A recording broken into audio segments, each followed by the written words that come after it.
Hey, Gents fans, Matt Sossler here, and I am joined by NAHL captain Dylan Schuett. And Dylan, you had a split up in Maine this past week. What are some of your takeaways from that set? Obviously, we really wanted that second one. I think the first game got away on us. We put that behind us. We bounced back the second day, and then we really focused in. We wanted to take 2 out of 3, and obviously, we didn't meet our goal, so that's obviously frustrating. But we're going to take what we learned, and we're going to practice hard this week and battle hard and prepare for Jersey in 2 weekends. And this series was sort of game one, they were the dominant team. Game two, you guys took the dominant title. And then game three, really up until the end of the second period, was anyone's game. What's the dynamic like when you get into a set like that? Uh, I mean, I don't think it was an accurate representation the first 2 games of who we are as a team and who they are as a team. I think the third game was a much better representation of what our two teams are capable of, and yeah, like you said, that third game was anyone's until the end of the second, and that's a goal that just can't happen, and that's bad game time awareness by us. I mean, they scored with, I forget what it was, 11 seconds maybe left in that second period, and that's when we just need to chip pucks out and get it deep in their end, 200 feet deep, and just keep the pressure on them. That's a goal we just can't afford to give up. And I remember saying to Mac, we had a shift probably two before that goal was scored, and I had an opportunity to make a breakout pass to him. And I ended up just chipping it off the glass. It took a weird bounce off the stanchion from Hugo, and I had my back to the play. I wasn't going to take any chances with turning it over and just chipping it off the glass. And I think that's something that the rest of us needed to do, and that's what we need to do when there's 2 minutes left in a period. We can't afford to take that goal. And going off of that, you mentioned Hugo. He was stellar in Yeah. both in game two and game three. What are reactions to his play? Hugo's been a brick wall for us all season back there. Both our goalies have been. Castro and Hugo have been unbelievable, and it's not fair to them the way we play defensively, and we leave them out to dry.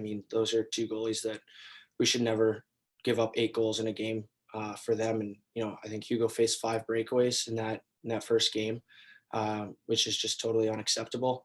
But yeah, Hugo came out the second game, was huge for us, and gave us a chance to win that third game. So we couldn't be more appreciative of the two goalies we have. And lastly, you have a week off, your first week off in, I believe, quite some time, at least a month, maybe 6, 7, 8 weeks. How's your mindset change in a week where you don't have any games versus a week where you have a game coming up?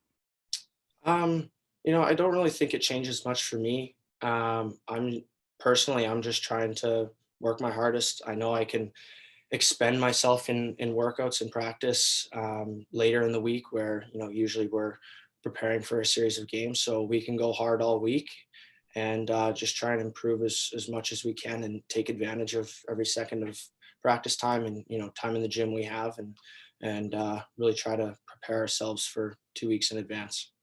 And lastly, in 2 weeks, you have New Jersey, who had a stellar series. I don't know how much scoreboard watching you guys do against Johnstown, and they're riding high right now. They're playing their, what I'd say at least is their best hockey of the season.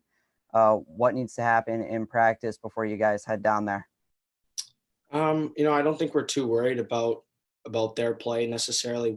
We know what we need to do to win games, and we know what we need to work on to prevent things that have cost us in the past. So I think our success isn't dependent on preparing for another team. It's dependent on bettering ourselves and working on our own game. And it doesn't matter who we're going to play if we come out playing the way we know we can, and we'll be just fine. So yeah, like you said, I saw Jersey beat Johnstown. I think it was both games this weekend, and I happened to look at the scoreboard on the Null website there for the first one, and all their goals were, they scored 2 power play goals, a shorthanded goal, and an empty netter.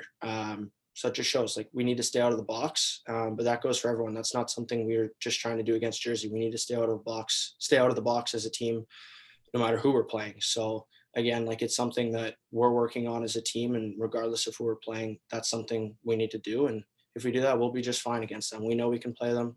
We won our last game against them, and that's what we plan on doing when we head down there in 2 weeks. Awesome, Dylan. Thank you so much. Good luck in practice this weekend, heading into 2 weeks from now in Jersey. Right on. Thanks, Matt.